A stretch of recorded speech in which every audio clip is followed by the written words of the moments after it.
Buenas madrugadas, España. Estamos en Madrid el domingo 6 de agosto de 2023 a la 1:58 de la madrugada. Bueno, ya hablamos de los años 50 del siglo XX y ahora viene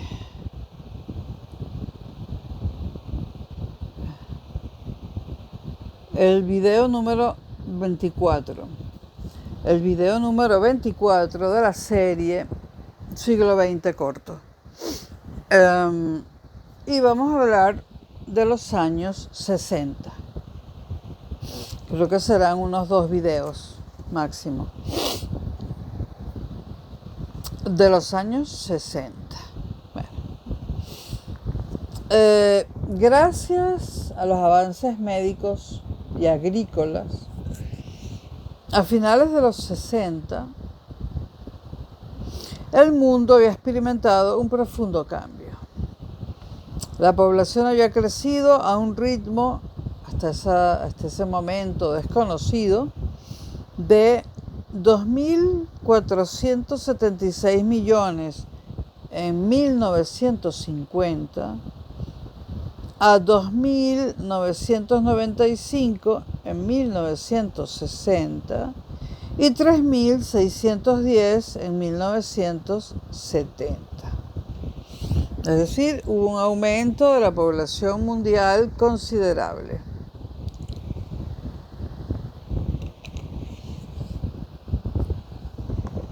Debido a que había más comida y mejor medicina.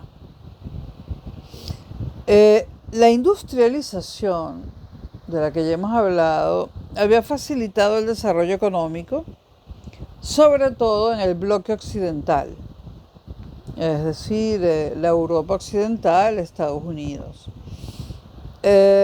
Más lento en el bloque soviético, es decir, la URSS y sus países satélites.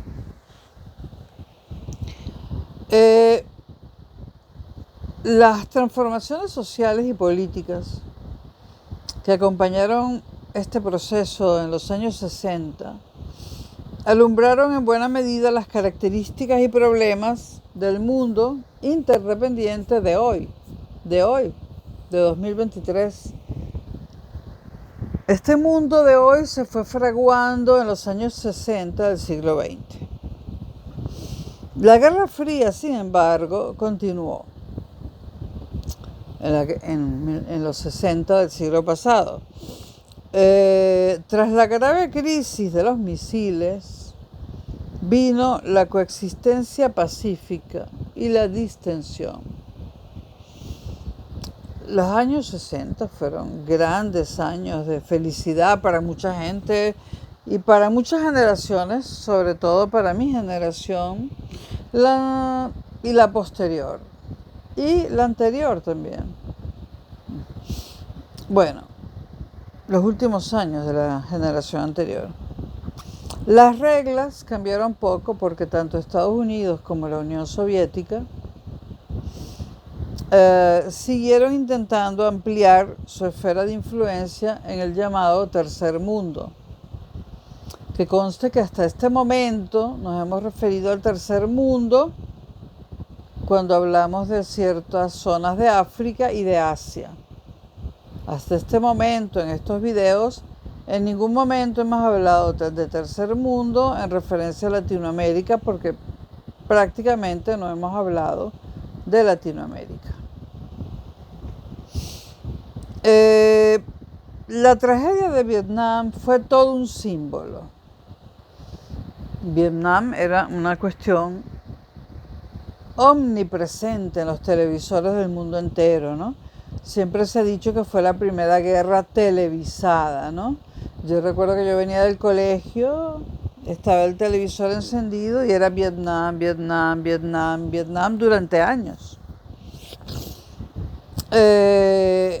La tragedia de Vietnam, repito, fue un símbolo. Entre tanto, la cohesión de los bloques se resintió y ambas superpotencias tuvieron problemas con sus aliados.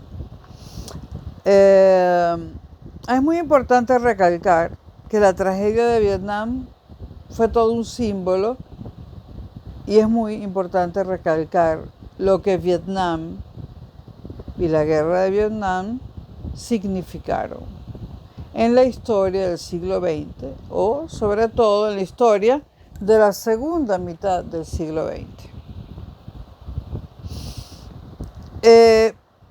La cohesión de Rusia con sus países satélites, ¿no?, y de Estados Unidos con sus aliados se fue resintiendo. Vamos a ver qué pasó. Las relaciones transatlánticas se tensaron, sobre todo por De Gaulle. Ese sería un primer punto. Tensión de las relaciones transatlánticas debido a el general De Gaulle, presidente de la República Francesa, de la Quinta República. Mientras la Unión Soviética, en segundo lugar, afrontaba la trascendental ruptura con China. Este sería el segundo punto. Y el tercer punto para ese distanciamiento entre las potencias y sus aliados sería el desapego de una parte de la llamada Europa del Este con sus vías nacionales hacia el socialismo. Es decir, ya no esperaban instrucciones de la Unión Soviética, sino tenían sus propias vías particulares hacia el socialismo. En este sentido, el año de 1968 marcó el final de una época. En los años 60, el año 68 es un año simbólico también.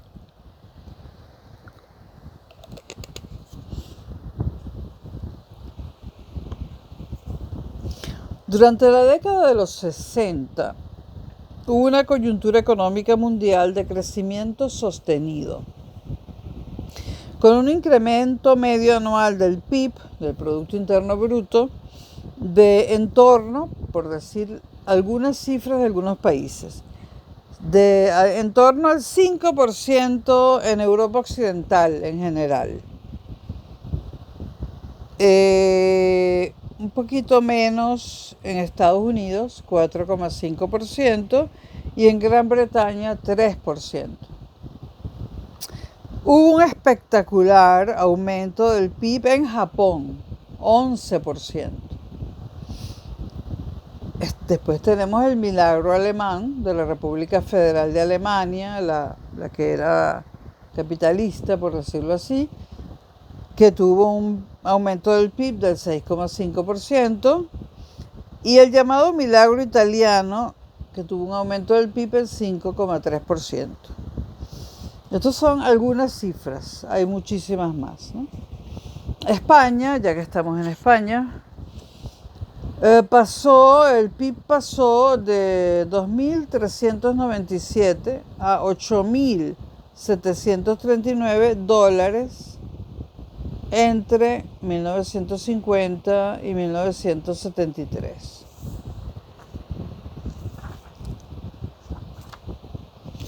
También América Latina y Asia tuvieron o experimentaron aumentos significativos en el Producto Interno Bruto. Pero el papel económico de Estados Unidos disminuyó. Su producción pasó de representar la mitad de la mundial en el 45, como dijimos en videos anteriores, a ser solamente 1/3 de la producción mundial en 1970, es decir, al final de la década de los 60.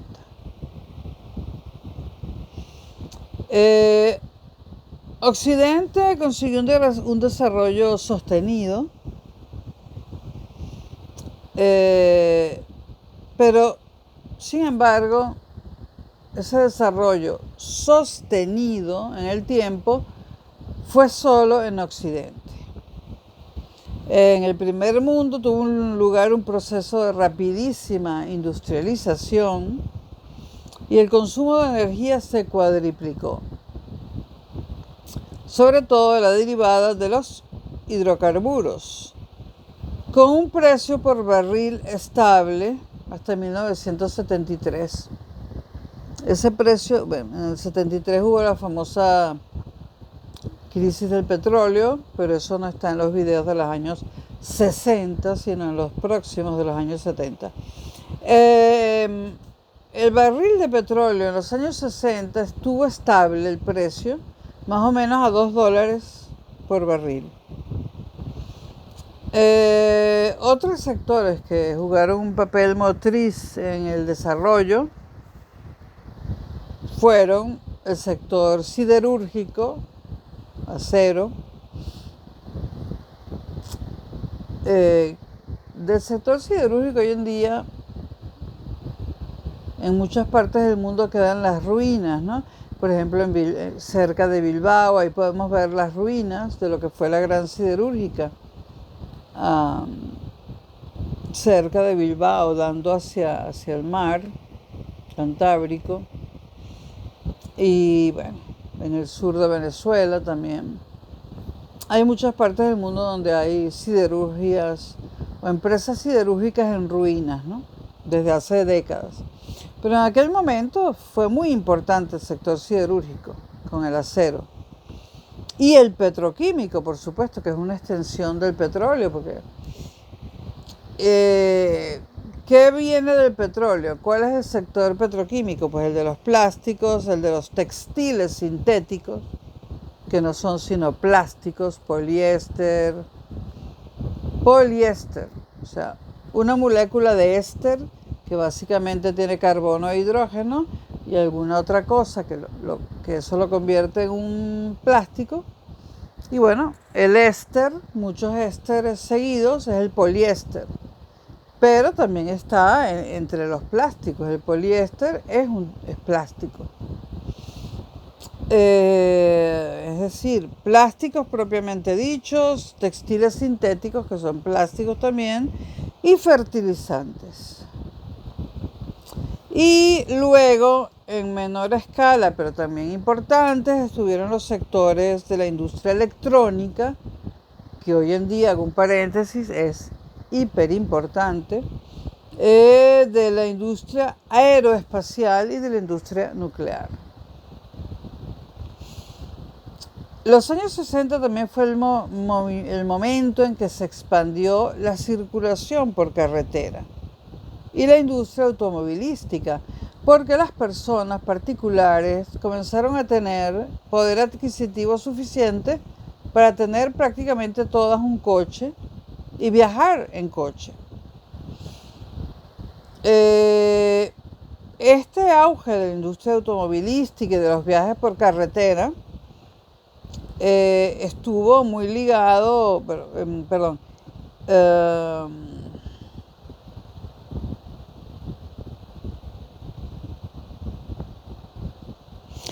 este auge, de la industria automovilística estuvo muy ligado porque dinamizó a otros sectores que fabricaban cosas para el sector automovilístico.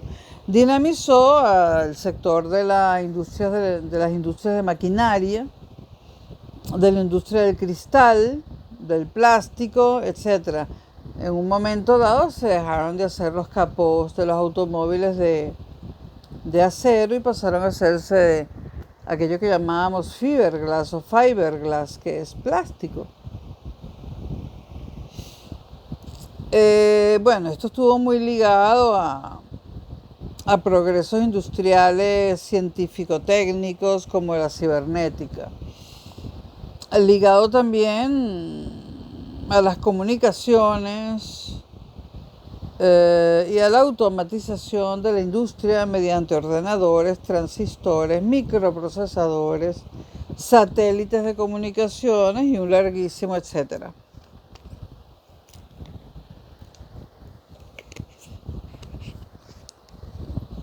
Los años 60 comenzaron bien y yo diría que terminaron bien. Fue una década memorable.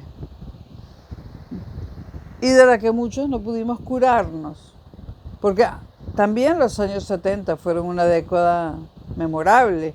Entonces, esos 20 años memorables, positivos y felices, para Occidente, por supuesto, fueron difíciles de olvidar, por ejemplo, a gente de mi generación, que cuando el mundo se empezó a deteriorar de nuevo, a principios de los 80, nos negábamos a aceptarlo, ¿no?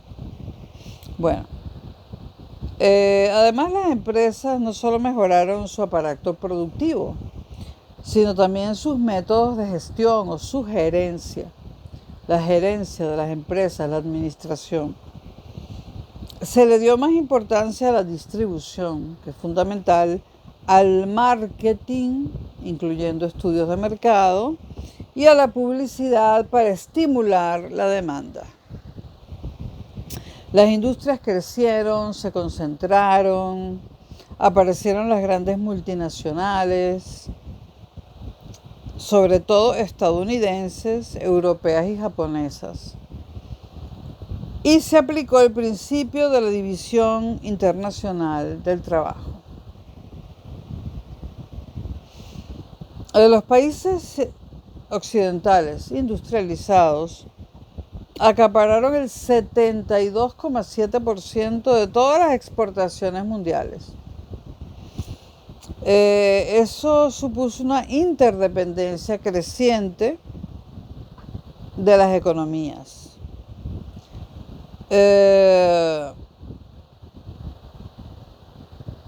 Y se decidió, para mantener esa interdependencia en buen funcionamiento, se decidió en 1944, esto se decidió antes, pero esta interdependencia fue favorecida por esta decisión que se tomó en 1944 en Bretton Woods, donde se fundó el Fondo Monetario Internacional, el GATT, etc.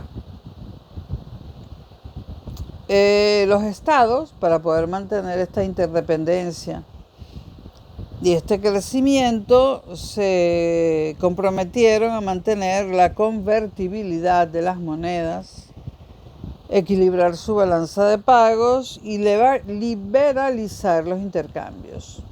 Liberalizar, ¿qué quiere decir? Pues eliminar subsidios y aranceles, es decir, impuestos, tanto a la producción, tanto a la exportación como subsidios a la producción interna no exitosa. En Europa, además, el proceso que estaba en marcha de la integración europea reforzó esas tendencias. El Estado, y esto es muy importante, que lo oigan los neoliberales, el Estado tuvo su papel en el proceso económico, por supuesto, ¿cómo no?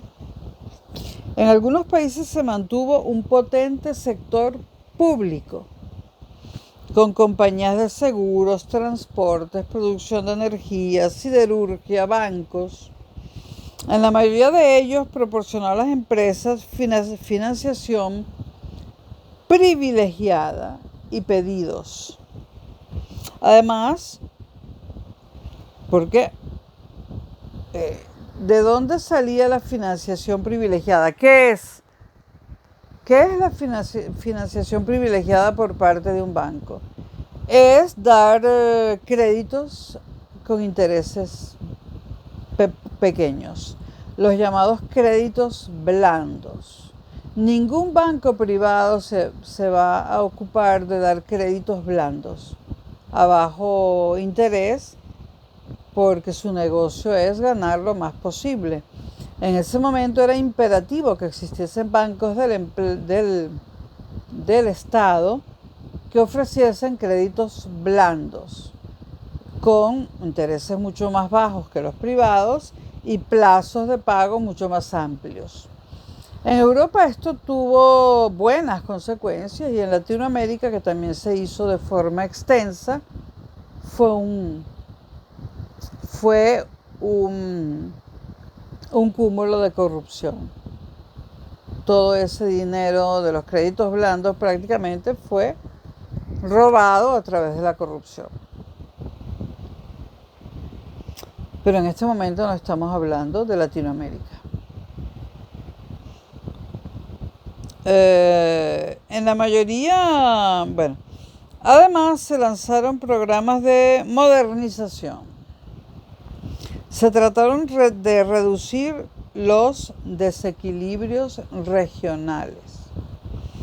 Se desarrollaron infraestructuras, muy importante, infraestructuras de comunicaciones, incluyendo aeropuertos, puertos, carreteras, vías férreas, satélites de comunicación, represas,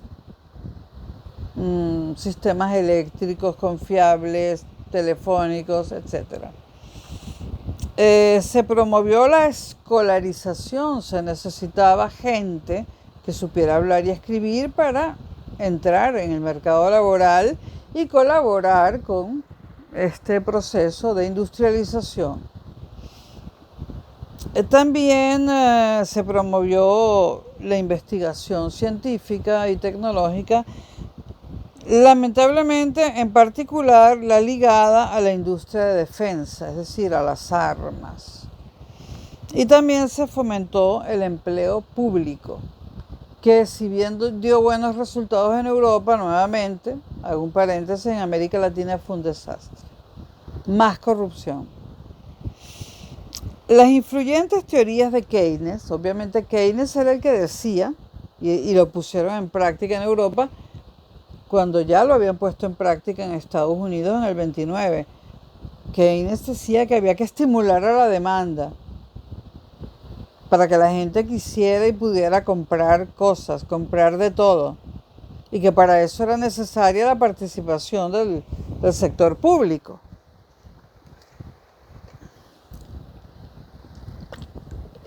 Porque ¿quién puede ofrecer empleo en masa? El sector público. Cuando el sector público decide llenar de carreteras un país, está ofreciendo empleo público masivo. Cuando el sector público decide instalar vías férreas que cubran todo un país, está produciendo empleo público y así podemos seguir. Esto provocó más corrupción en Latinoamérica, nuevamente un paréntesis. En Europa funcionó, Keynes funcionó en Estados Unidos en el 29 y funcionó en Europa en este momento. Las influyentes, repito, que estaba hablando de eso, teorías de Keynes, teorías de keynesianas, de Lord Maynard Keynes, amigo de Virginia Woolf, y de toda la intelectualidad de ese momento en Inglaterra. Pues Lord Maynard Keynes, sus teorías contribuyeron a estimular el crecimiento y el consumo en momentos decisivos, con bajadas de impuestos, cosa que los neoliberales no quieren hacer, y tipos de interés, bajada de tipos de interés y aumento de las inversiones y el gasto público. En la República Federal de Alemania y en los países escandinavos, los gobiernos prestaron mucha atención a mitigar los conflictos sociales entre sindicatos y empresarios, que es otro punto interesante. Y ahora voy a decir algo muy importante. El modelo consensuado, es decir, basado en el consenso, desde 1945, de gasto público elevado, servicios sociales. ¿Cuáles eran esos servicios sociales? Seguros, pensiones, salud, educación y vivienda. Estoy hablando de dinero público, sector público. Entonces, el modelo consensuado de gasto público elevado, servicios sociales, que ya mencioné cuáles eran, fiscalidad progresiva por etapas y aumentos salariales moderados, también por etapas, se manifestó absolutamente exitoso y alcanzó su apogeo en la década de los 60. Y esto es importantísimo. Los años 60 se se recuerdan por esto. Esto fue lo clave de los años 60. También el sector agropecuario experimentó una verdadera revolución porque hubo un proceso tecnológico también en este sector. Tractores, segadoras, etc. Se ampliaron los hallazgos científicos y se pudo seleccionar las especies y crear nuevas variedades. Se fabricaron mejores abonos, fertilizantes y se desarrollaron nuevas técnicas de regadío. Mayor especialización, más formación y la mejora de las redes comerciales. Se incrementó muchísimo la productividad, sobre todo en Europa, en la entonces Comunidad Económica Europea y en Estados Unidos. En la Comunidad Económica Europea, gracias al proteccionismo de la PAC, Política Agropecuaria Común, o Política Agrícola Común, que todavía existe, gracias a eso, la Comunidad Económica Europea, restándole, por supuesto, la Europa comunista, incrementó la productividad. Este progreso terminó alcanzando también algunas áreas del tercer mundo. Es interesante el caso en América Latina de México, que quizás fue el único país que supo aprovechar todo esto, a pesar de que también hubo corrupción, no fue tanta como en el resto de Latinoamérica. Filipinas, la India y Pakistán. Además, estos países fueron ayudados por el programa de la Revolución Verde de la FAO. La FAO es esa institución que queda, creo que la sede está en Roma, que se ocupa de la alimentación mundial y que incentiva a empresas y países que mejoren la nutrición y alimentación de sus habitantes, los incentiva con premios, distinciones, etc. Se podría decir que hubo en este momento una segunda revolución agrícola. Todos estos avances, por supuesto, provocaron cambios sociales. En primer lugar, vamos a mencionar el crecimiento demográfico. Todo el mundo recuerda el baby boom, porque todavía se habla de él. El boom de los bebés, el baby boom, que se tradujo en incrementos de población, y voy a dar algunas cifras, en Gran Bretaña del 13%, en Italia del 17%, del 35% en Holanda.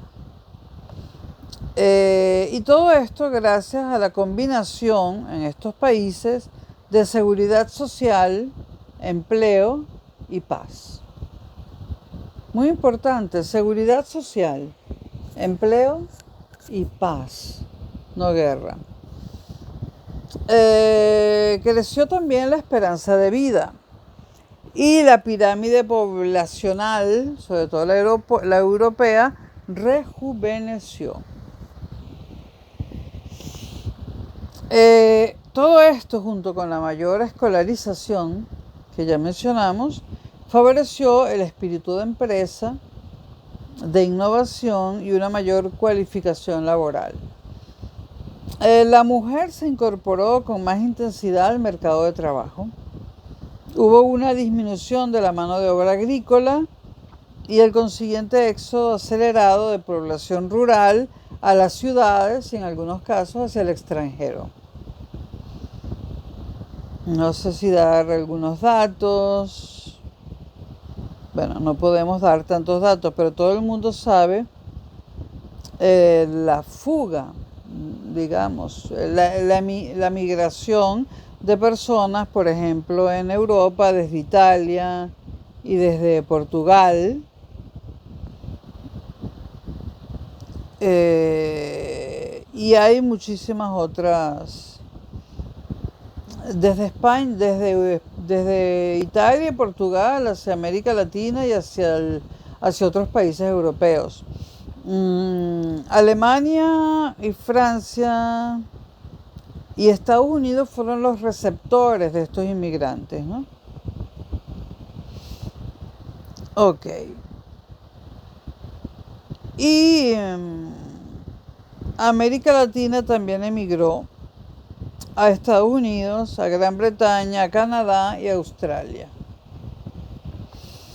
Bueno, el apogeo del sector obrero industrial, que representaba el 33% de la población activa en Europa Occidental, y la generalización del Taylorismo. Taylor fue el que inventó esto de la división del trabajo, una cosa que produce alienación, pero este no es un video de filosofía. Bueno, el apogeo del sector obrero industrial, el Taylorismo, es decir, la división del trabajo, y el Fordismo, implementado por Ford, por la empresa Ford, que tiene que ver con la especialización de tareas, el trabajo en cadena, varios turnos de trabajo. Todo esto garantizó casi el pleno empleo. Y la jornada laboral disminuyó acercándose a las 40 horas semanales. El sector terciario o de servicios también mejoró.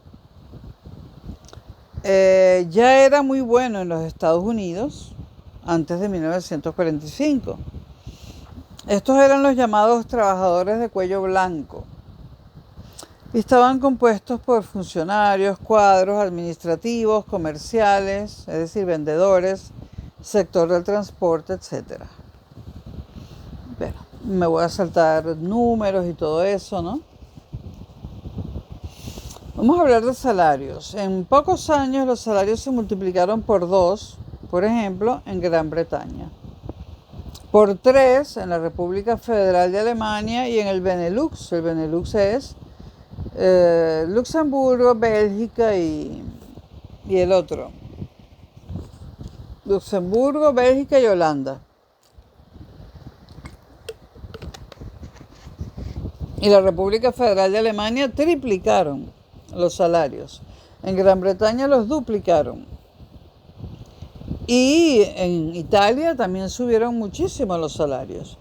Esto sumado a mayores y mejores prestaciones sociales, como lo es la sanidad pública y sobre todo la educación pública, y a los sistemas de impuestos redistributivos. Esto permite explicar el crecimiento de las clases medias, sobre todo en Europa, y la incomparable mejora de la situación de las clases populares o las clases media-baja pobres. Mejoraron también notablemente. Al crecer el poder adquisitivo y al cambiar, esto cambia los hábitos de consumo, la gente empieza a consumir más, mejor y diferente, diversifica el consumo. Entonces se empezó a gastar menos en alimentación y vestido, porque antes el dinero solo alcanzaba para eso, y se empezó a invertir más en bienes duraderos. El uso de agua corriente se hizo masivo y todo el mundo empezó a comprar electrodomésticos, todo el mundo comenzó a tener teléfonos en su casa, ciclomotores, coche familiar, había coches sumamente económicos que los podía comprar la gente pobre, como el Volkswagen Escarabajo, a nivel mundial el Volkswagen, ¿eh? Eso fue a nivel mundial incluyendo el tercer mundo. Y aquí en Europa el Fiat 500 y el Fiat 600, y hay más. Y bueno, esto se convirtió en común, todo el mundo tenía coche. La sociedad de consumo se generalizó en Occidente. Publicidad, mecanismos de crédito, empezaron a surgir las tarjetas de crédito que democratizaron el crédito, nuevas fórmulas comerciales, surgieron los supermercados, que fue una novedad. Yo adoraba los supermercados, yo nací junto con los supermercados y los adoraba y los adoro. Surgió el turismo de masas por paquetes, eso de que viajaba todo el mundo y había paquetes turísticos, eso fue una novedad, eso empezó en los años 60, ¿no? Y surgieron otras actividades ligadas a las vacaciones y el ocio, porque la palabra vacaciones solamente antes de los años 60 se aplicaba a muy poca gente, casi nadie tenía vacaciones. Y ocio, solo los millonarios, ¿no? Todo el mundo estaba todo el tiempo trabajando y durmiendo y transportándose para ir al trabajo y con un pequeño tiempo para comer.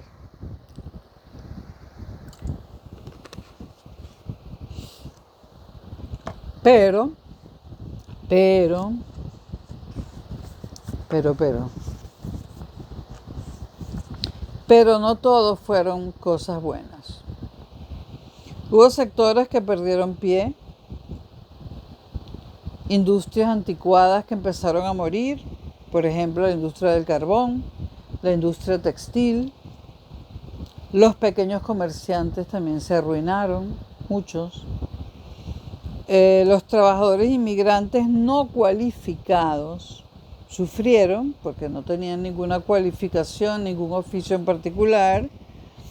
Y las mejoras, en el caso de Estados Unidos, no alcanzaron a las minorías raciales, es decir, africanos, afroamericanos y latinos. Comenzó la contaminación de forma masiva y regular, de tal forma que en 1969 se creaba la primera agencia para la protección medioambiental en Estados Unidos. Hubo problemas con la urbanización descontrolada, se construía alrededor de las ciudades de forma anárquica y descontrolada. Hubo daños arquitectónicos irreparables que dañaron para siempre los cascos históricos urbanos de las ciudades, sobre todo en Europa, que era donde había ciudades históricas con edificaciones históricas, ¿no? Y además, a finales de la década, se empezó a percibir un cierto descontento por la bajada de los salarios reales, no los nominales, los reales, cosa que hacía que disminuyese el nivel de crecimiento.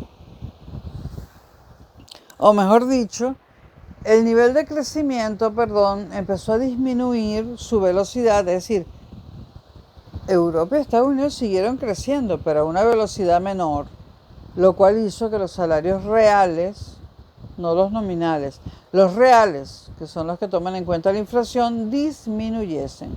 Es decir, no disminuyó el salario, pero sí el poder adquisitivo. Por otra parte, tuvimos la venta masiva de radios y televisores, yo viví esa época. Y esto permitió una mucho más rápida difusión de noticias, modas, propaganda y causas diversas. Revueltas estudiantiles que veíamos por la televisión, feminismo, ecologismo, etcétera, ¿no? Revolucionando las formas de movilizar a la población y las formas de hacer política. También cambió la forma de hacer política. Los jóvenes dispusieron por primera vez en la historia de poder adquisitivo. Además, se amplió el derecho de voto a los 18 años, que antes empezaba mucho más tarde. Estos jóvenes con poder adquisitivo se convirtieron en un nuevo e importante nicho de mercado que los productores y comerciantes comenzaron a echarle el ojo, ¿no?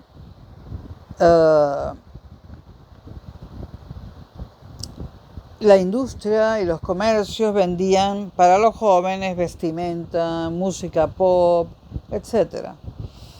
También se utilizó la moda, los vaqueros, es decir, los blue jeans o jeans de cualquier color, pero sobre todo los azules, los blue jeans, los vaqueros, ¿no?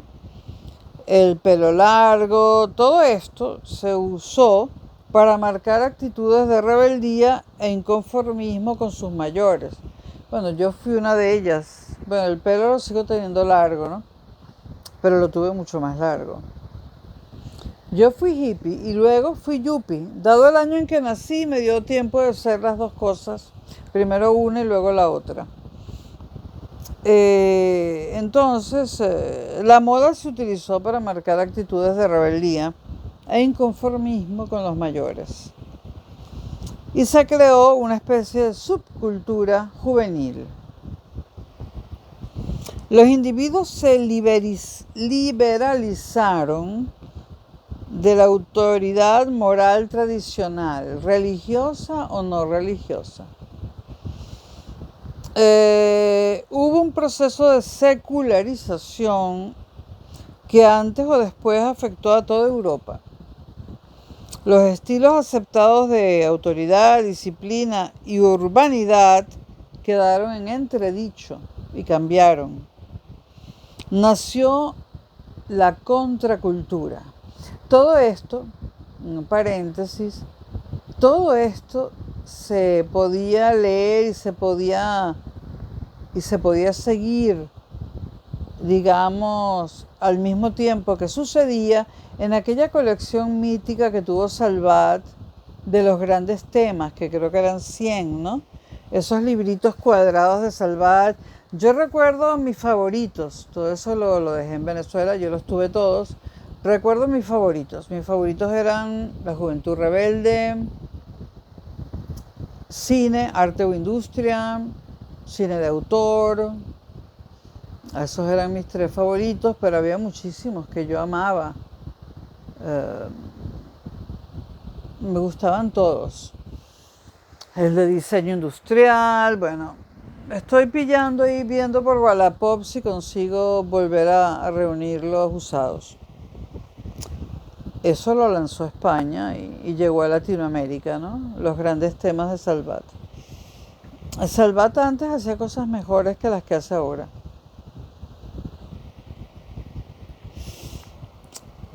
Entonces nació la contracultura, reflejada en este librito de Salvat de los grandes temas llamado La Rebeldía Juvenil. Y esta contracultura nació con su impulso iconoclasta que tuvo reflejo en todas las artes. En política, ¿qué pasó? En política, su plasmación más conocida fueron los movimientos de 1968, sobre todo en Francia y sobre todo en París. El mayo del 68 parisino. Pero también estos movimientos se dieron en Italia, en Alemania, en Checoslovaquia, a pesar del comunismo, en Yugoslavia, a pesar de Tito, en Japón, en México.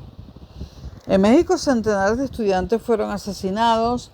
Esto lo relató aquella periodista italiana ya fallecida, Oriana Fallaci. Relató en uno de sus libros la masacre de Tlatelolco, creo que era Tlatelolco el nombre de la plaza, cuando en México se envió al ejército a disparar contra los jóvenes, contra los universitarios. En plena ciudad universitaria, en plena ciudad de la Universidad Autónoma de México. México usó el ejército para reprimir a estos jóvenes del 68. Esto está retratado, yo creo que en el libro que también yo tenía todo lo de Oriana Fallaci y lo perdí en el cambio de país hace 20 años. Entrevista con la historia, que está en 2 tomos de Oriana Fallaci. Creo que es ahí donde relata la masacre de Tlatelolco y donde ella misma resultó herida de bala.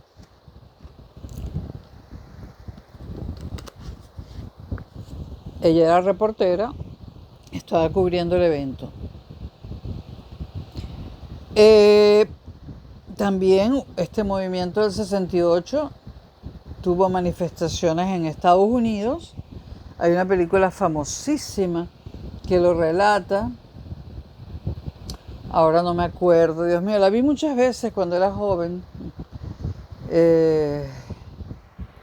Bueno, una película donde meten presos a muchos jóvenes en Estados Unidos y cuando antes de meterlos en el calabozo la policía le preguntaba nombre, decían Carlos Marx.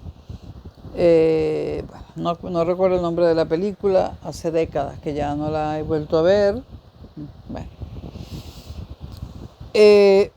Bueno, por lo tanto, repito, esta rebelión, por llamarla así, del 68, no solo se dio en Francia, no solo tuvo su epicentro en París, y repito que también tuvo manifestaciones importantes en Italia, en Alemania, en Checoslovaquia, en Yugoslavia, en Japón, en México y en Estados Unidos, sobre todo. En Europa, los jóvenes universitarios más radicales, asqueados del reformismo de la izquierda tradicional y atraídos por corrientes marxistas heterodoxas, influidos por Herbert Marcuse y su pensamiento, se identificaban con prácticas revolucionarias del tercer mundo. ¿Cuáles eran estas prácticas? Nacionalismos anticolonialistas, radicales negros norteamericanos, guerrillas campesinas, castrismo, maoísmo. Estos jóvenes usaron la guerra de Vietnam como catalizador, o la guerra de Vietnam fue un catalizador, mejor dicho, para todo este tipo de movilizaciones juveniles que dieron vida a la nueva izquierda antisistema. Yo fui una de ellas, ya no. Bueno, estamos en 2023, ¿no? Ha pasado el tiempo. Y bueno, hubo un espíritu en esos años, en esencia, libertario, que en algunos países empezó a coquetear con la violencia.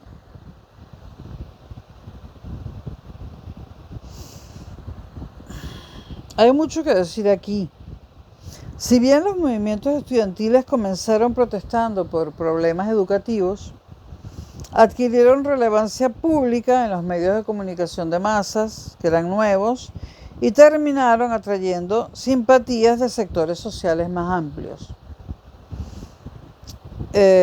Porque permitieron expresar un cierto malestar social escondido dentro del bienestar económico. El dinero no siempre es libertad. Pero su incidencia política fue mínima, porque no tenían un proyecto claro de nueva sociedad ni pretendían tenerlo tampoco. Ni una estrategia de conquista del poder, ni tampoco lo pretendían.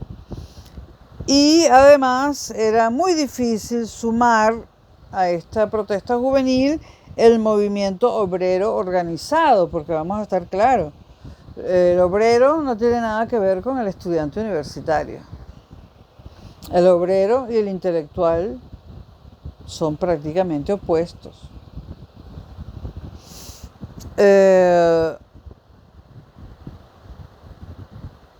Ahora, los efectos culturales de estos movimientos de protesta juvenil duraron muchos más años que su mínima incidencia política. Estoy tratando de recordar la película. Bueno.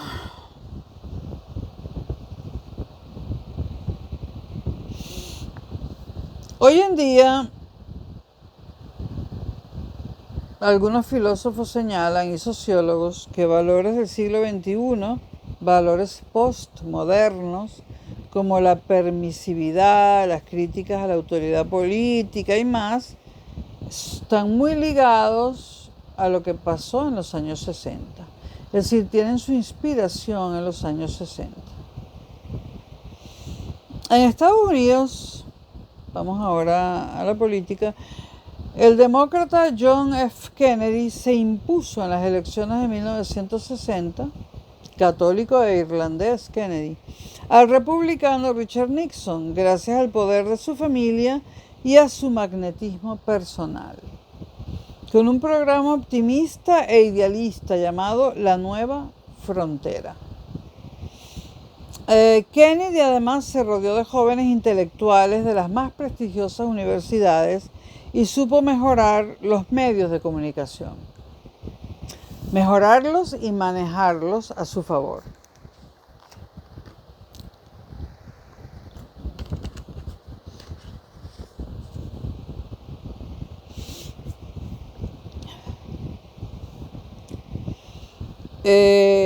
Dio un nuevo impulso a la economía norteamericana con una bajada de impuestos, Kennedy. Incrementó el gasto público, entre otras cosas, puso en marcha un programa de construcción de viviendas, la promoción de la investigación tecnológica y de la investigación espacial e incrementó, como no, el gasto militar. No consiguió sacar adelante un seguro de salud universal. Luego, Obama, a quien se le ha comparado con Kennedy, lo trató de hacer, el Obamacare. El Obamacare se hizo, pero fue muy defectuoso, ¿no? Pero no es el momento de hablarlo. Pero está inspirado en Kennedy. Además, Obama, en su primera campaña electoral, no paró de hacer referencias a Kennedy.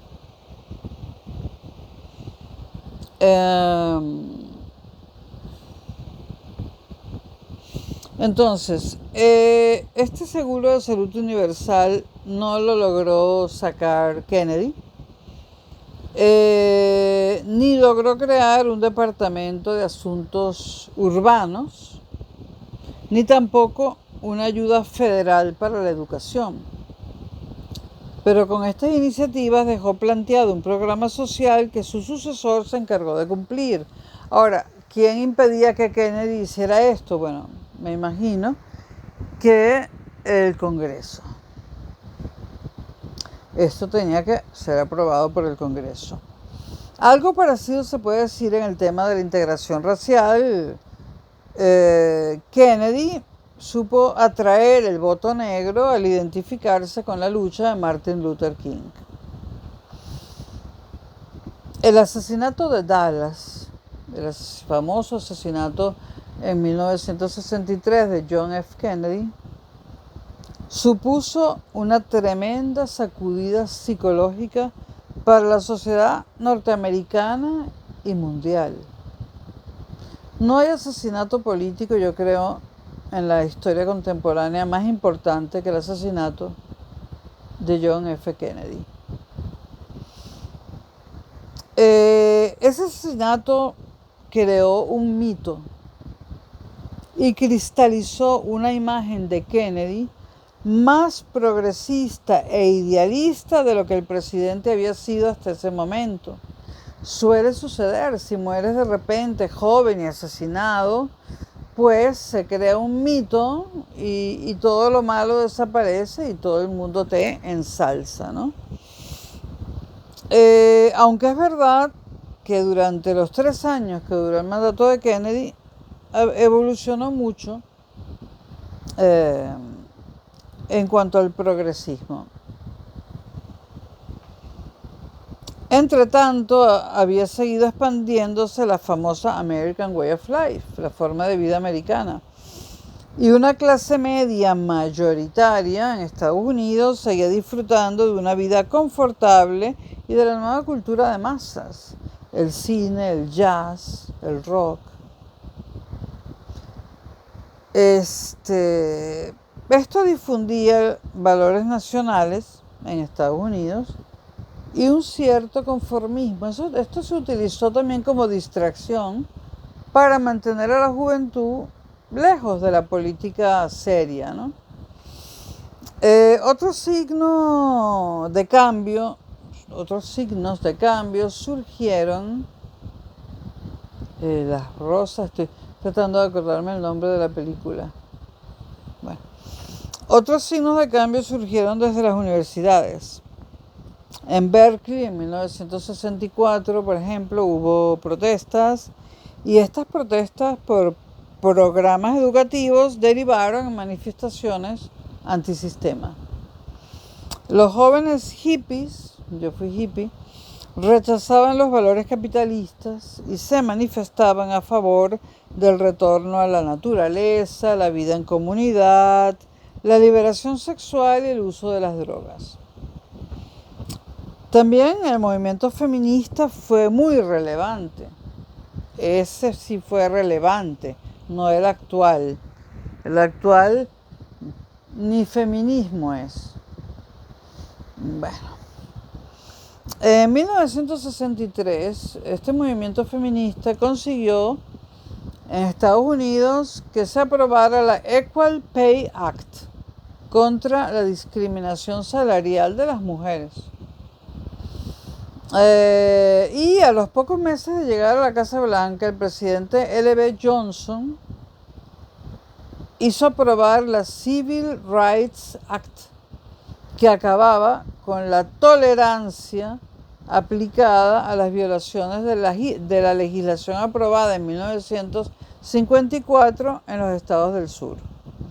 Es decir, en 1954 se aprobó una legislación para proteger a la población negra, pero esta legislación no se cumplió, se violaba todo el tiempo. Johnson, con la Civil Rights Act, acabó con estas violaciones de esa legislación y logró el fin de toda discriminación racial de la población afroamericana en los lugares públicos. Y un año después, la Voting Rights Act eliminó la desigualdad electoral de los negros. Se garantizaba a todos el derecho a inscribirse en las listas electorales, incluso contra la voluntad de las autoridades locales, porque fue una medida a nivel central, a nivel federal. Recuerden que Estados Unidos es un país federal, el país federal por antonomasia. Tras las elecciones de noviembre del 64, el demócrata sureño Lyndon Johnson se volcó en cumplir su programa The Great Society, la Gran Sociedad, que buscaba no solo igualdad de derecho para todos, sino acabar con la pobreza. Johnson extendió las pensiones de vejez e invalidez, creó programas de ayuda para personas en dificultad e instauró en 1965 el Medicare y el Medicaid, seguros de enfermedad. Otro ejemplo de que Obama no fue el primero Kennedy, luego Johnson. Obama fue el último, pero no el primero ni el segundo. Veremos si hay un tercero o un cuarto.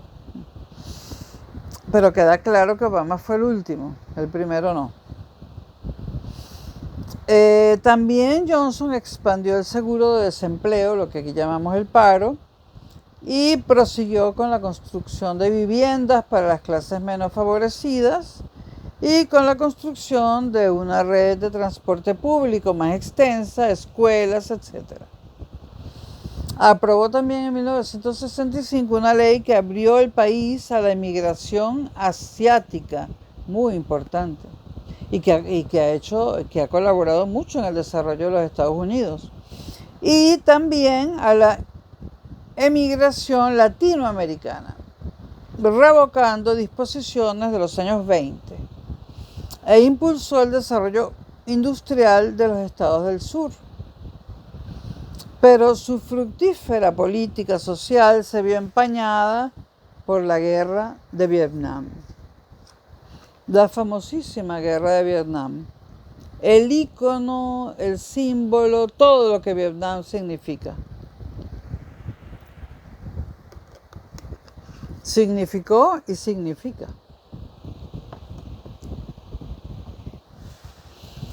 Eh, Primero, por el peso creciente del gasto militar en los presupuestos federales.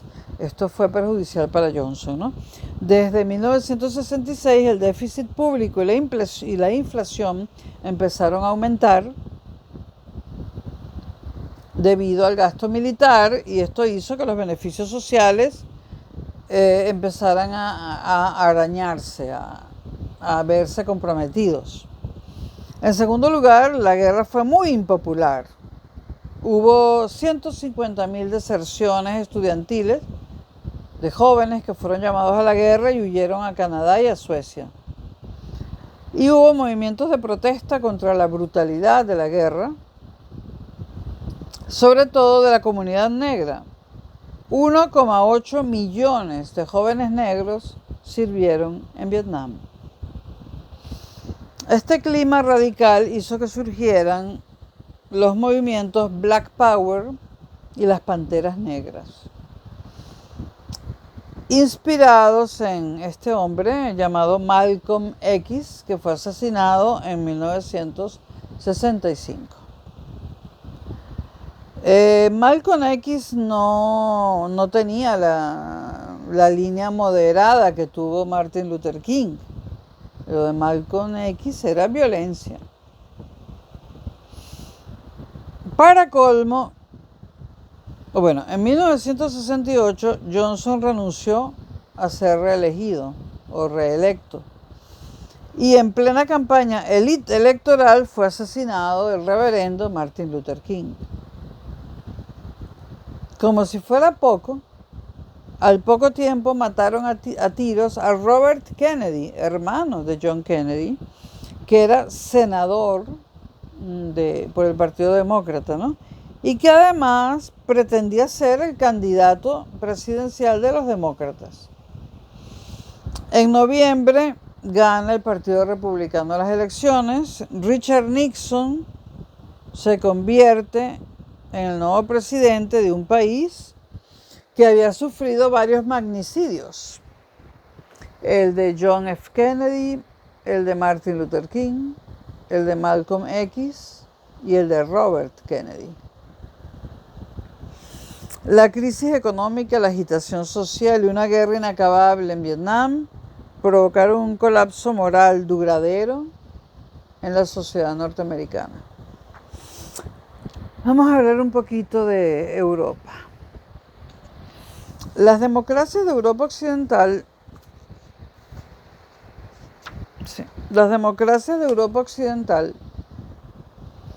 siguieron administrando sus estados de bienestar sin muchos problemas hasta el final de la década de los 60. El proceso de integración económica abierto con el Tratado de Roma en 1957, ya he dicho que por ahí en algún canal perdido de YouTube tengo videos sobre la construcción de la Unión Europea. Pero el Tratado de Roma, el proceso de integración se abre con el Tratado de Roma de 1957. Y esto prosigue con la entrada en vigor de la PAC, Política Agraria Común, en 1962.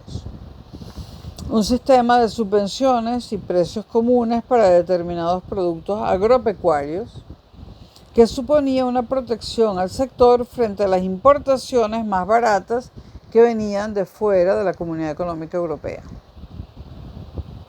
En julio del 68 se cerró la Unión Aduanera, cuando todas las tarifas comerciales entre países miembros fueron eliminadas en 10 años. Es decir, los aranceles, el sistema de cuotas dentro de la Comunidad Económica Europea se eliminó. No había que pagar, digamos, ningún tipo de impuesto, llámese arancel o como sea, para exportar dentro de la Comunidad Económica Europea. La aceptación de la atribución de recursos a la política agraria común beneficiaba sobre todo a Francia, y esto fue posible gracias a la colaboración de la República Federal de Alemania. El entendimiento entre ambos países, que llevaban siglos siendo enemigos, constituyó el motor de la Comunidad Económica Europea en ese momento. Y yo diría que todavía hasta hoy en día. En 1963, De Gaulle y Konrad Adenauer firmaron un significativo tratado de amistad. Adenauer fue un canciller terriblemente admirado por mucha gente y también por mí. Un gran canciller, Konrad Adenauer. Ya no hay políticos como él. Ahora, De Gaulle se oponía a cualquier avance hacia una mayor nacionalidad o federalismo, y boicoteó la toma de decisiones reiterándose del Consejo a cada rato. Esto terminó llamándose la crisis de la silla vacía. Así lo bautizaron en 1965. Cuando De Gaulle no quería que se aprobara algo, se iba y quedaba la silla vacía. De Gaulle tuvo que morir De Gaulle para que el Reino Unido entrara en la Unión Europea. De Gaulle bloqueó 2 veces el ingreso de Gran Bretaña a la Unión Europea y también, por consiguiente, de los otros países de la EFTA, que era la otra Unión Europea fundada por Gran Bretaña y que mencionamos en los videos anteriores. El único avance institucional de 1967 fue la fusión de los ejecutivos de las 3 instituciones, la CECA, la Comunidad Económica Europea y el Euroatom. La CECA, Comunidad Económica del Carbón y el Acero. La CEE, Comunidad Económica Europea, y el Euroatom, la Comunidad Europea para la Energía Atómica. Esto se funda en estas 3 instituciones, aunque se siguen mencionando por separadas, ¿no? Y se llega a un compromiso para una cierta división de poderes entre la Comisión y el Consejo de Ministros de la Comunidad Económica Europea. La vía federal quedaba aparcada para siempre. Europa no sería federal. Y el camino hacia la Unión Económica y Monetaria estaba por andar. Hablando de algunos países, vamos a fijarnos en la República Federal Alemana, la capitalista. Allí la correlación de las fuerzas entre los demócratas cristianos y los socialdemócratas alemanes cambió a partir del Congreso de Bad Godesberg, que renovó y moderó el ideario del SPD, el Partido Socialista Demócrata Alemán, que sigue existiendo, para permitirle atraer sectores amplios de las clases medias. Los socialdemócratas fueron incrementando sus votos desde un 31,8% en el 57 hasta un 39% en el 65, hasta obtener una mayoría, la mayoría, mejor dicho, en 1969. Tras la retirada de Adenauer en 1963, la CDU, que es la Democracia Cristiana Alemana y sigue existiendo, la CDU siguió gobernando primero con Ludwig Erhard como canciller y desde 1966 con K. George Kissinger, de pasado juvenil nazi, quien optó por un gobierno de Große Koalition. Große es grande, gran coalición.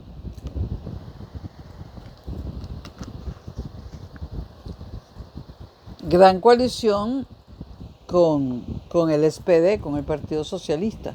Es una gran coalición entre el Partido Demócrata Cristiano y el Partido Socialista. En aquella época, coaliciones que hemos visto ahora mismo y que estamos viendo, o sea, coaliciones que durante 20 años han estado gobernando Alemania ahora, en el siglo XXI. Pues ya comenzaron en 1963. Entonces, este señor George Kissinger, lo que pasa es que este Kissinger, si está bien escrito, es K-I-E, una sola S, Kissinger. George Kissinger. Esta es la verdadera forma del apellido, porque cuando Kissinger, el norteamericano, alemán, nacionalizado norteamericano, Henry Kissinger, cuando Henry Kissinger se convirtió en norteamericano, cambió su apellido, cambió la forma de escribirlo. Lo mismo hizo el papá de Donald Trump cuando llegó, o el abuelo cuando llegó a Estados Unidos. Cambió el apellido Trump, un apellido evidentemente alemán, D-R-U-M-P-F, Trump, por Trump. Kissinger también cambió su apellido. Entonces, George Kissinger, a pesar de que estuvo en las juventudes nazis, gana las elecciones con la democracia cristiana alemana y gobierna en coalición con el Partido Socialdemócrata e incorpora al gobierno a Willy Brandt, muy famoso, un gran líder socialdemócrata. Nuevamente, al mencionar a Willy Brandt, debo decir que nuevamente, como dije con Adenauer, ya estos políticos no existen, muy lamentablemente. Grandes políticos. Willy Brandt fue el ministro de Exteriores de esa coalición. Este gabinete obtuvo relevantes éxitos económicos. Aprobó leyes trascendentales, como la reforma del Código Penal, ley de partidos, y promovió la normalización de relaciones con los países del este de Europa. Una política interna, pero externa hacia la Europa del Este, que se conoció como la Ostpolitik. El contrapunto lo puso la izquierda extraparlamentaria, contraria a lo que llamó la componenda de la Gran Coalición, que ganó presencia pública a través del movimiento estudiantil, con un discurso antimilitarista, minimizador del horror nazi al equiparlo con el de Estados Unidos en Vietnam, y una ala extremista cada vez más violenta. No sé si recuerdan este grupo terrorista del Baden-Wolf. Bueno, era un grupo terrorista muy conocido cuando yo era niña y adolescente, y en él militaban dos chicas que eran hermanas, conocidas como las hermanas alemanas, y que eran terroristas. El Baden, no recuerdo ahora el grupo, mucho tiempo estuvo en los noticieros, en los telediarios, este grupo terrorista alemán. Yo era pequeña, luego preadolescente, adolescente, y lo seguía viendo en los telediarios, ¿no? Bueno, vamos a hablar un poco de Austria.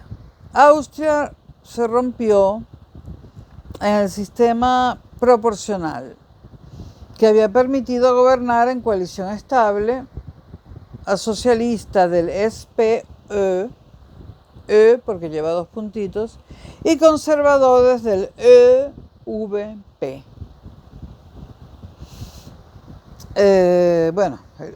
ÖVP es pronunciarlo mitad alemán, sí, porque es Austria, y mitad español, de España. Vamos a pronunciarlo solo en alemán. ÖVP. No, ÖVP. O el VP sería inglés. Bueno. Entonces, había un sistema proporcional que había permitido gobernar en coaliciones estables en Austria. Por un lado estaba el Partido Socialista y por otro el conservador, o sea, el SPÖ y el ÖVP. Y ese sistema proporcional se rompió. Desde el 64 al 70, en Austria, gobernaron los conservadores. Ya no una coalición, sino los conservadores, empeñados en mantener el dinamismo económico del país y dar mayor impulso al sector privado. Hablemos de Francia, porque no se puede dejar de hablar de Francia. En Francia, el carismático de Gaulle gobernó hasta 1969, con un parlamento dominado por su partido. El partido de Gaulle se llamaba Unión para la Nueva República, UNR. Y luego cambió de nombre en el 67 para llamarse Unión de los Demócratas por la República, UDR. Bueno, gobernó con un parlamento de Gaulle dominado por su partido, no importa el cambio de nombre es lo de menos, capaz de conseguir el voto de un espectro que iba desde el centro izquierda hasta la extrema derecha. Y gabinetes tecnocráticos, con más altos funcionarios y técnicos que hombres de partido. Primero, De Gaulle decidió estabilizar la economía francesa. Equilibrio presupuestario, control de la inflación, moneda fuerte, un nuevo franco.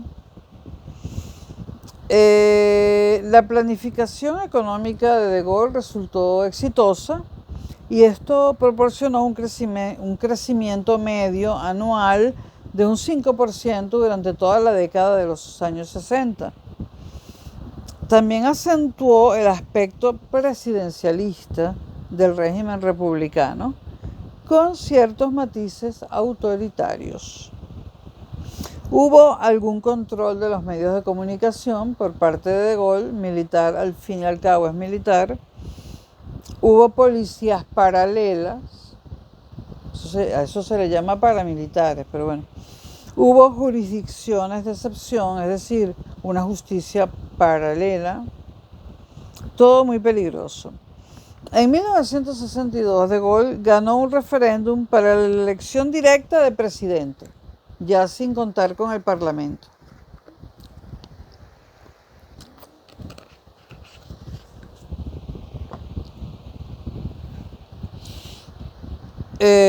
Convirtiendo a la Quinta República en lo que la oposición llamó una monarquía republicana.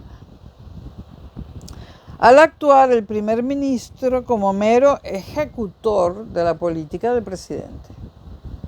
Es decir, ya el primer ministro no mandaba nada, ejecutaba lo que le decían que ejecutara. Una vez que se desembarazó del problema de Argelia, De Gaulle se dispuso a frenar la decadencia de Francia, lo que él llamaba la decadencia de Francia, y recuperar su grandeur, su grandeza. Eso me recuerda a Make America Great Again. Bueno, se dispuso a frenar la decadencia de Francia, recuperar su grandeza, su condición de gran potencia económica, política y política. Hubo más, hay más, pero vamos a simplificar porque está largo ya el video. El control de Gaulle sobre la política francesa comenzó a resquebrajarse a partir de las legislativas del 67. La oposición se reorganizó, sobre todo el centro político.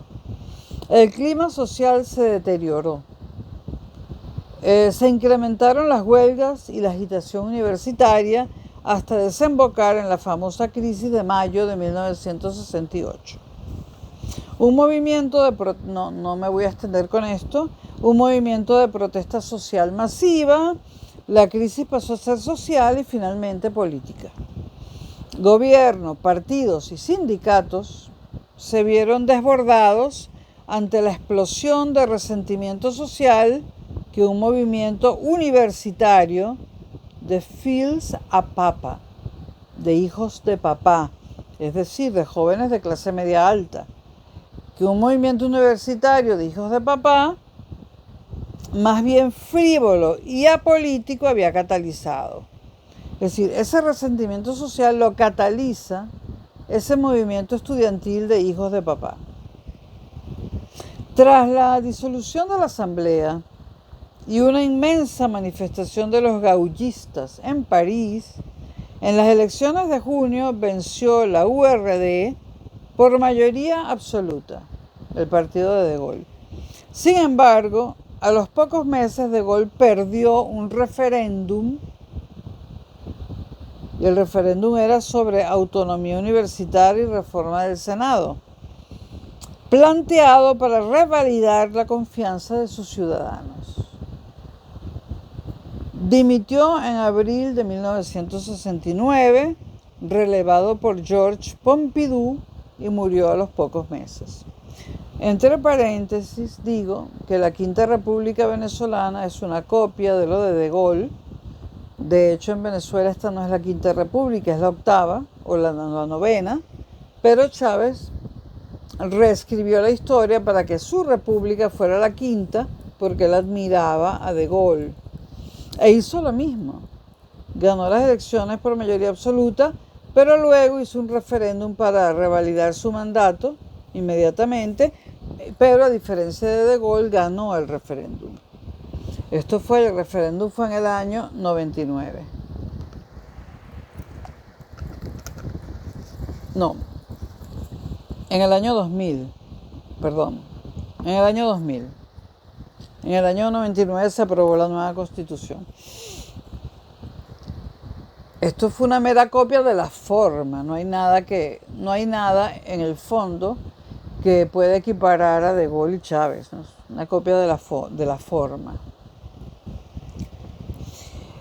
Hablemos de Italia. En Italia se consolidó el crecimiento económico de los años anteriores con un proyecto industrializador muy rígido y participado por el Estado, nuevamente, que provocó profundas transformaciones sociales.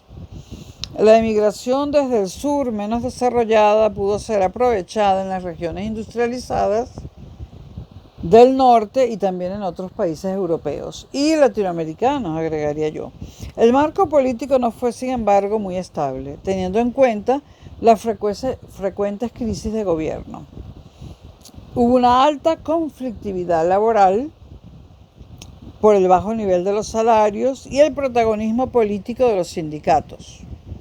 El sindicato CGIL bajo influencia comunista de 1950.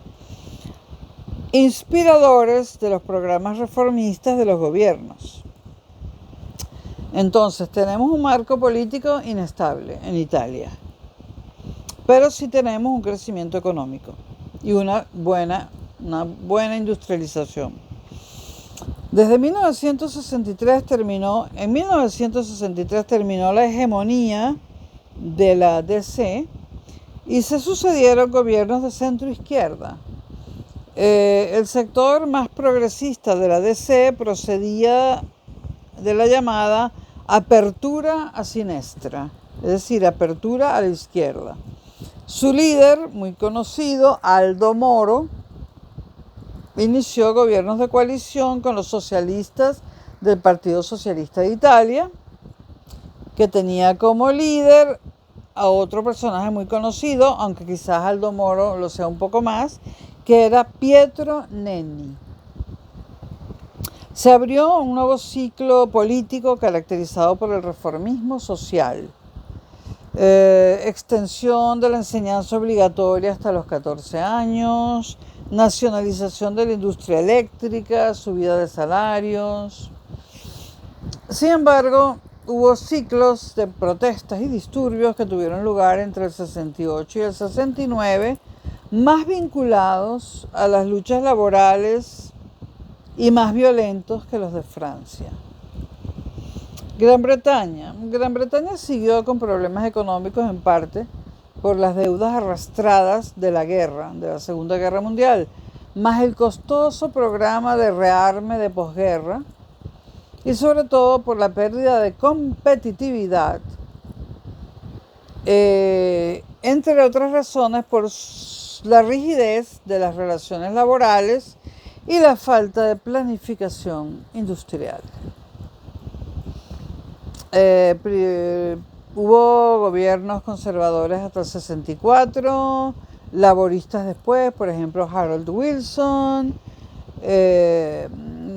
Siguieron alternándose políticas restrictivas con otras políticas más bien dedicadas a promover el consumo, etcétera. Y se mejoró o se trató de mejorar la situación de las clases más desfavorecidas. Y todas estas fases de gobiernos conservadores y de gobiernos laboristas, etcétera, se les dio el nombre, o se empezaron a llamar Stop and Go. O sea, Stop cuando estaban los conservadores, Go cuando estaban los laboristas. H. Macmillan en 1961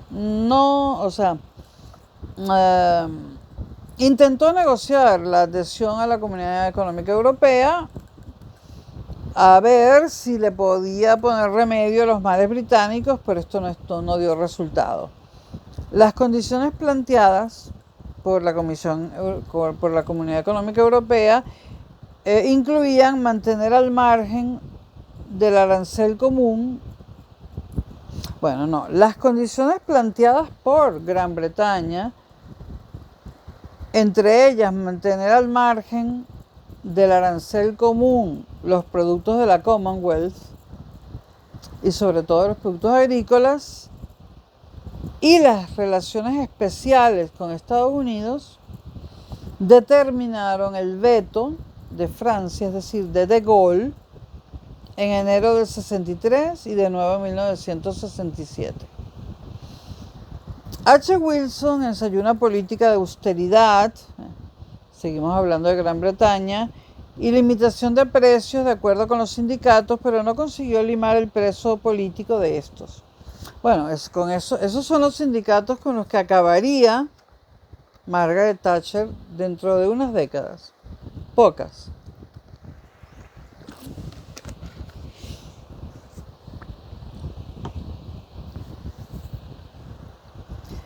Los conservadores vuelven al poder en el 70 con Edgar Heth.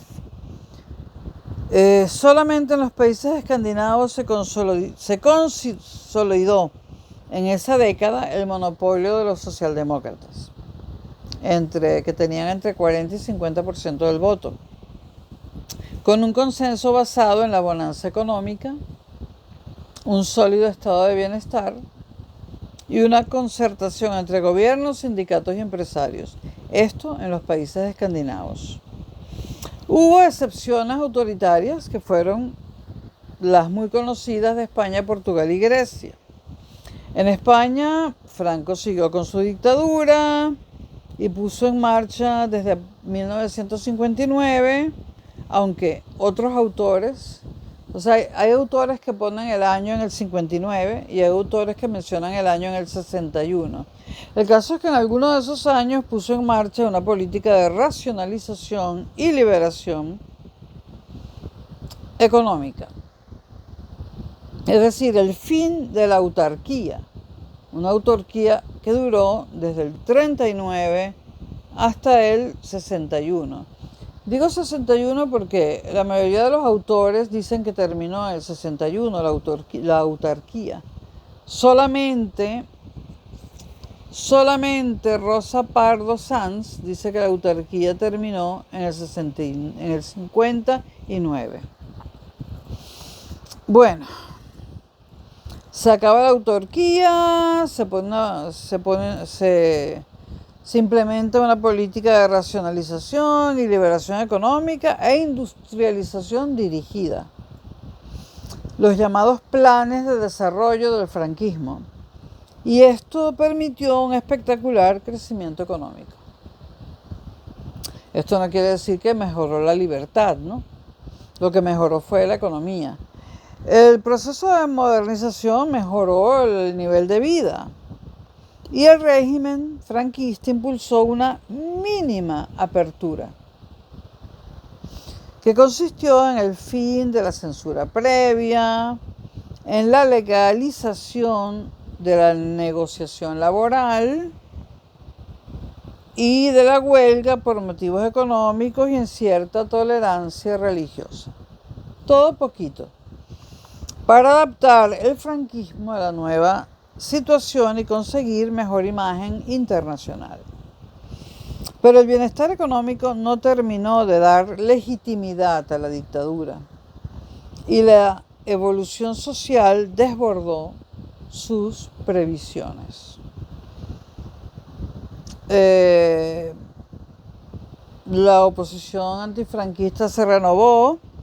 Quizás lo más importante fueron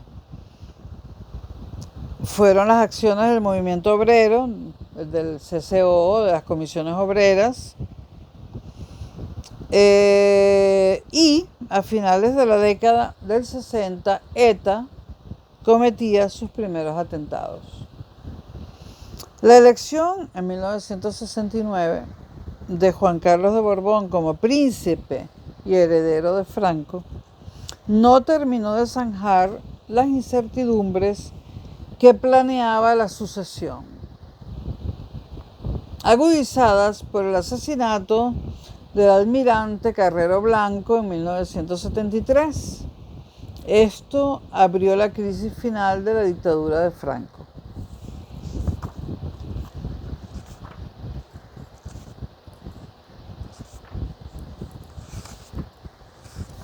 Bueno, lo que sucedió en el bloque soviético lo voy a dejar para otro video porque este está muy largo. Pero dijimos España, Portugal y Grecia. Bueno, vamos a hablar un poquito de Portugal. Portugal, década de los 60, marcada por el problema colonial. Resistencia colonial a ultranza. En el 63 comenzó la guerra de Angola. Perdón, en el 61 comienza la guerra de Angola. En el 63 la guerra de Guinea. Y en el 64 la guerra en Mozambique. Portugal y estos países, ¿no? El consenso nacional en torno a la necesidad de retener ultramar, es decir, Portugal estaba unida en la idea y en la intención de no perder sus colonias. Esto benefició durante años al Estado Novo de la dictadura. Sin embargo, el aislamiento internacional terminó deteriorando las relaciones sociales en Portugal.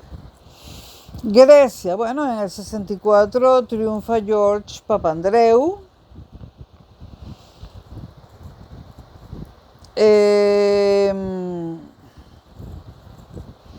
Pero sus reformas modernizadoras se vienen abajo al estallar el conflicto civil en Chipre.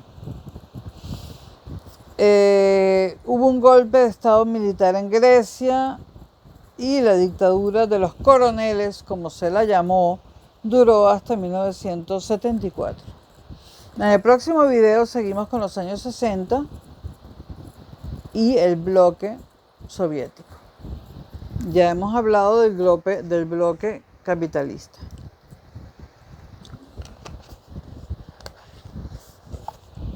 Nos vemos inmediatamente.